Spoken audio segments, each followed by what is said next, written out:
اب بھی ہندوستانی بیٹھے تالی نہیں بجی. اور بھائی ہندوستان کے جہاز گرائے تھے انہوں نے, ایم ایم عالم نے ہندوستان کے جہاز گرائے تھے. اور جو ہندوستان سے وابستہ لوگ ہیں وہ تالی نہ بجائیں, کیونکہ ہندوستان کے خلاف بات ہو رہی ہے. پھر اب ایک بار میں ادا کروں گا شکریہ حافظ عاصم منیر سالار پاکستان کہ آپ کی جرت, آپ کی اسٹریٹجی, آپ کے افواج کی جوان مردی, دانش مندی, حکمت عملی اتنی شاندار اور جاندار تھی جو دیگر لوگ 4 مہینے جو جنگ لڑتے ہیں اور فتوحات حاصل نہیں ہوتی, وہ افواج پاکستان نے صرف 4 گھنٹے میں حاصل کر لیا.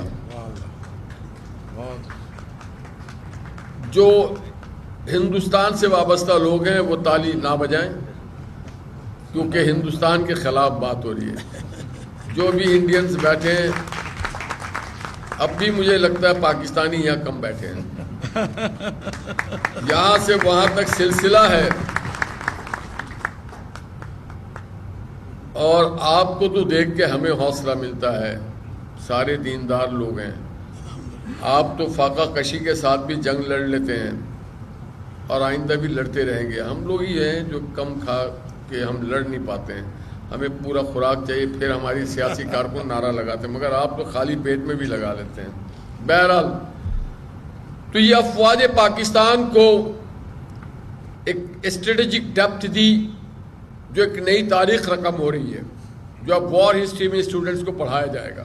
اور یہ ہمارے پاس یہ مارکہ آج کا نہیں ہے, بالخصوص جو پاکستان کی فضائی فوج ہے جسے پاک فضائیہ کہا جاتا ہے, انہوں نے ماضی میں بھی اپنے دشمنوں کے دانت کھٹے کیا. آج ایک دوسرا ورلڈ ریکارڈ کا میں ذکر کروں جو آج سے 61 سال پہلے قائم کیا گیا تھا.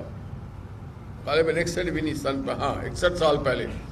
اگر آپ کو یاد ہو, ایم ایم عالم صاحب, اسکواڈرن لیڈر ایم ایم عالم, جو انہوں نے اس وقت 1965 کی جنگ میں اپنی ایک جہاز سے بھارت کی بیک وقت 5 جہاز گرا دیے تھے, بیک وقت 5 جہاز ایک جہاز سے.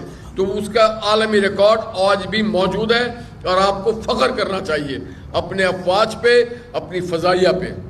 اب بھی ہندوستانی بیٹھے تالی نہیں بجی.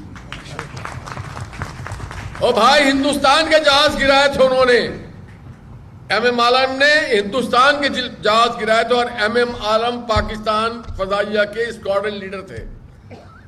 اب بھی سمجھ آ گیا نا.